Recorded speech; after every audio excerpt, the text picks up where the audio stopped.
สวัสดีค่ะพบกับช่องอร่อยง่ายๆสไตล์คุณแดงนะคะ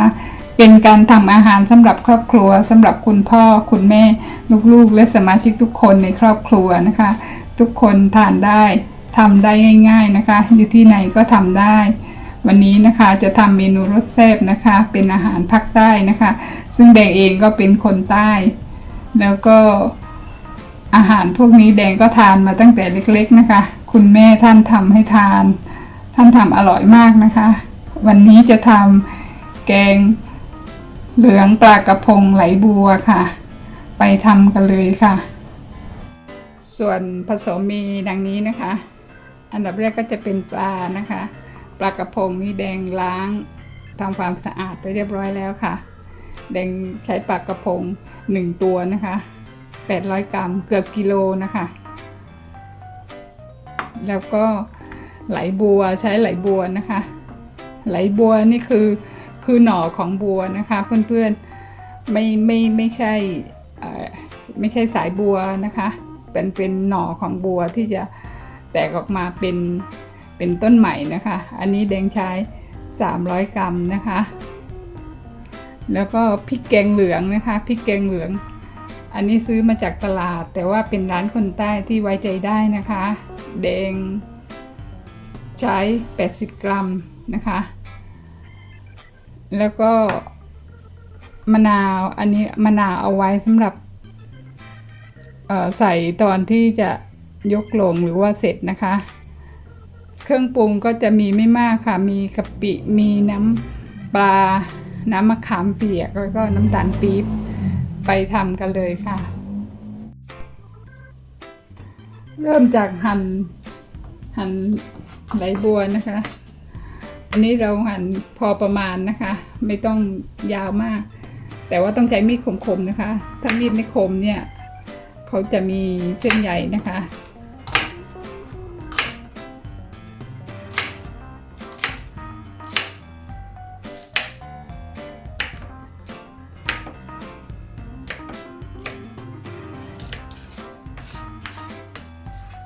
ใส่ในน้ำสะอาดนะคะไม่ต้องใส่เกลือนะคะ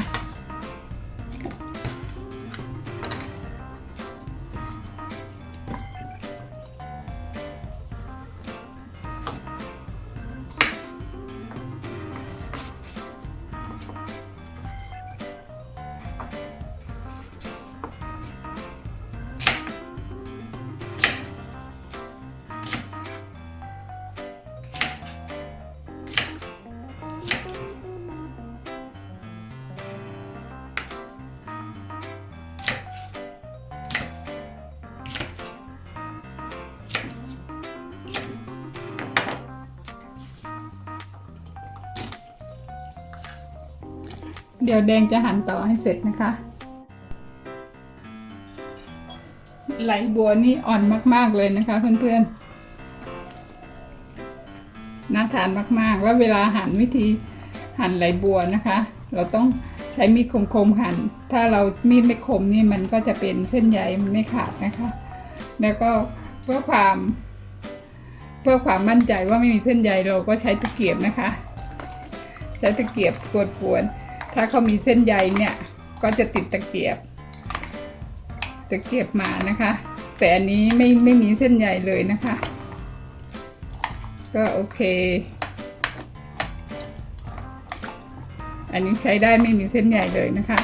เดี๋ยวต่อไปก็จะไปผสมส่วนของพริกแกงนะคะเอาพริกแกงผสมในครกเลยค่ะผสมกับกะปิเขาจะได้เข้าเนื้อกันดีนะคะถ้ามีแดงใช้กะปิประมาณช้อนครึ่งหรือ40 กรัมนะคะแกงเหลืองนี่ต้องใส่กะปิเยอะหน่อยใช้กะปิเคยนะคะแล้วเราก็ให้เข้ากันคลุกเข้าให้เข้ากันนะคะคลุกเข้าให้เข้ากัน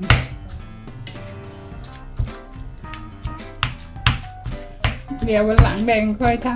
ำพริกแกงเหลืองส่วนผสมกับพริกแกงเหลือง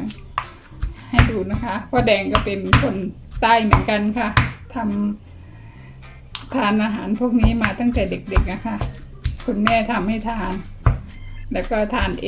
เองด้วยคุณแม่ทำกับข้าวอาหารใต้อร่อยมากๆค่ะโดยเฉพาะแกงเหลือง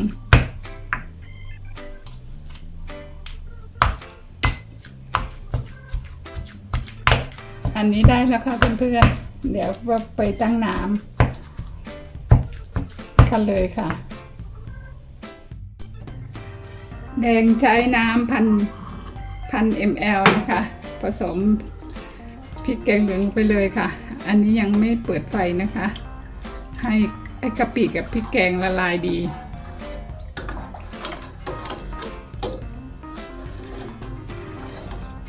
น้ำนี่เราสามารถเติมได้ค่ะถ้าแกงเราเผ็ดเกินไปหรือเค็มเกินไปรสชาตินี่ขึ้นอยู่กับเราเองนะคะเราจะทำรสชาติประมาณไหนนะคะ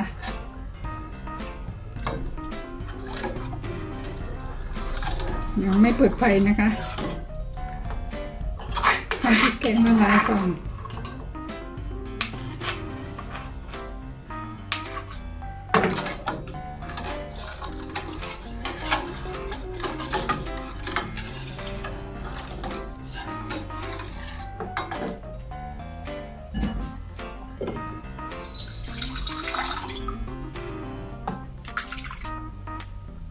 คุณแม่บอกว่าจะต้องมีน้ำล้างครกด้วยค่ะน้ำล้างครกนี่จะทำให้แกงรสชาติอร่อยค่ะอันนี้ความเชื่อของคนโบราณนะคะน้ำล้างครก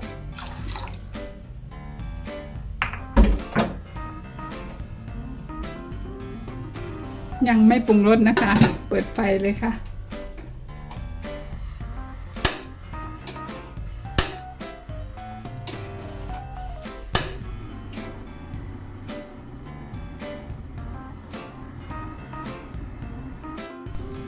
น้ำแกงเริ่มเดือดแล้วนะคะใส่ไหลบัวไปเลยค่ะ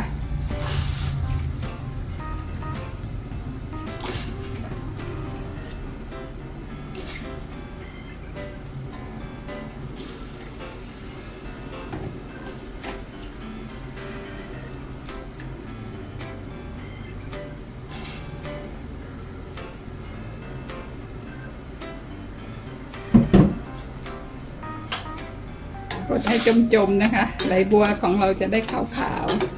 ๆสะอาด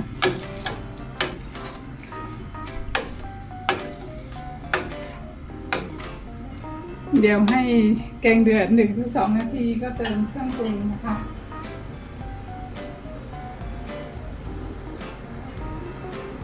เดี๋ยวแดงทำต่อนะคะถ้าเป็นฟองตักออกนะคะเพื่อนๆเราต้มไหลบัวไปอีกนิดหนึ่งนะคะยังไม่ใส่เครื่องปรุงถ้าเราใส่เครื่องปรุงแล้วไหลบัวของเราก็จะไม่เปื่อยนะคะถ้าเราใส่น้ำส้มมะขามหรือน้ำตาลไปเนี่ยอันนี้ก็น่าจะได้แล้วนะคะก็จะใส่เครื่องปรุงด้วยส้มมะขามเปียกนะคะใส่ส้มมะขามเปียก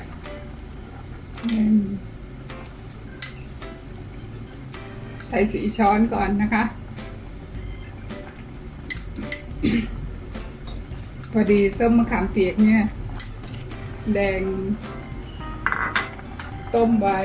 สำหรับใช้เองนะคะแล้วก็ใส่น้ำตาลปี๊บ1 ช้อน1 ช้อนครึ่งนะคะ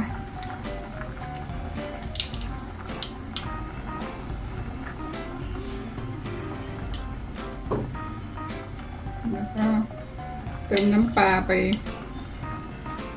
2 ช้อนนะคะแล้วเดี๋ยวเรามาชิมรสชาติ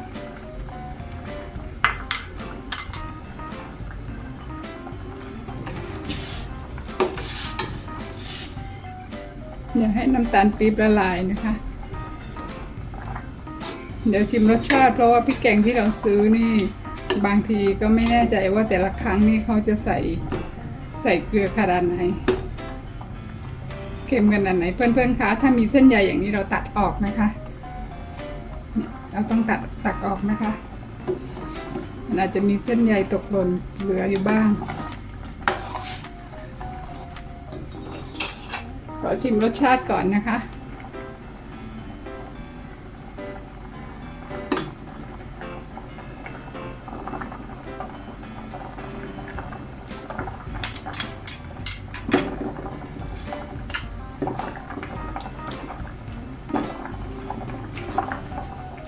ใส่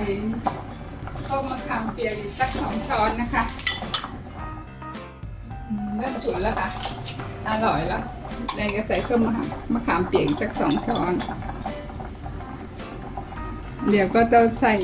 กับมะนาวอีกอันนี้ส้มมะขามเปียกนี่แดงต้มไว้ใช้เองนะคะ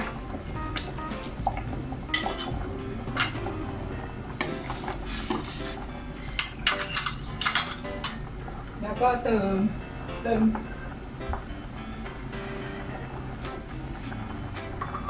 เกลือไปนิดหน่อยค่ะแล้วเดี๋ยวยกลงแล้วค่อยเติมน้ำปลาหอมๆอีก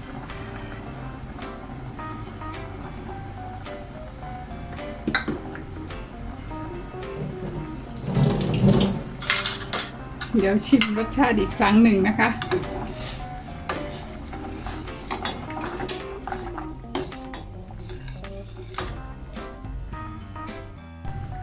ใส่ปลาลงไปเลยนะคะเวลาใส่ปลานี่เราไม่คนนะคะเดี๋ยวก็จะเหม็นคาว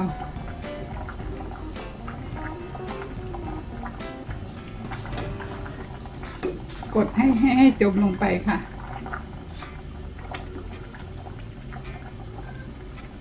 โอ้หม้อใหญ่เลยค่ะเพื่อนๆ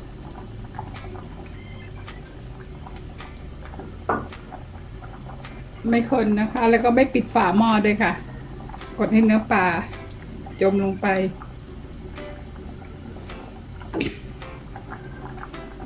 กลิ่นหอมน่าทานมากๆเลยค่ะเพื่อนๆ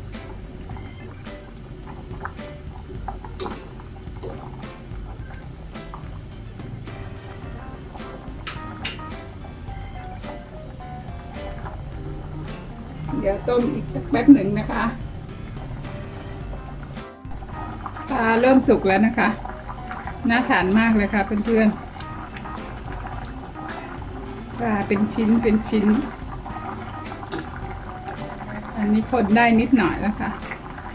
อันนี้ใช้ได้แล้วนะคะ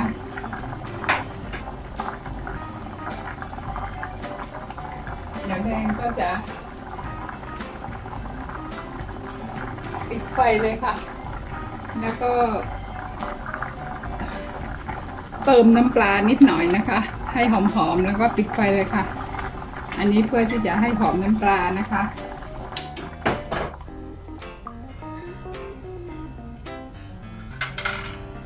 แล้วก็เติมมะนาวไปนะคะรสชาติจะได้เข้มข้นนะคะเติมมะนาวไปเมื่อก่อนคุณแม่เขาแกงเขาจะใช้แกงด้วยมะนาวเขาบอกว่าหอมแล้วก็อร่อยอะค่ะแต่ตอนหลังมะนาวมันแพงคุณแม่ก็เลยใช้ส้มมะขามเปียกแล้วก็ใส่มะนาวทีหลังนะคะรสชาติเขาก็จะหอมมะนาวน่าทานมากเลยค่ะเพื่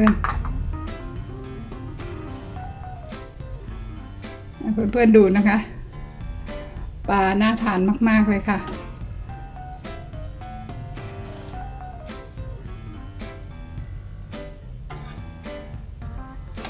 แล้วก็รสชาติอร่อยมากค่ะแดงชิมละปลาน่าทานมากๆเลยค่ะเดี๋ยวไปตักใส่ชามเสิร์ฟกันเลยค่ะ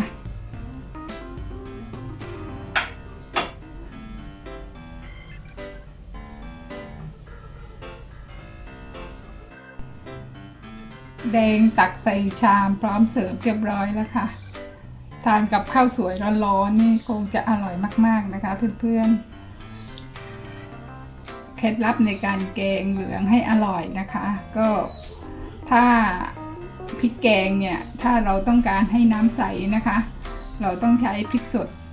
ตำพริกแกงแล้วก็ถ้าผักที่เราใช้มันเปื่อยง่ายนะคะ เราก็ใส่มะขามหรือว่าใส่มะนาวเครื่องปรุงไปได้เลยปรุงได้เลยแต่ถ้าเปื่อยยากเนี่ยเราต้องต้มกับน้ำแกงก่อนนะคะให้ผักเกือบจะเปื่อยก่อนแล้ว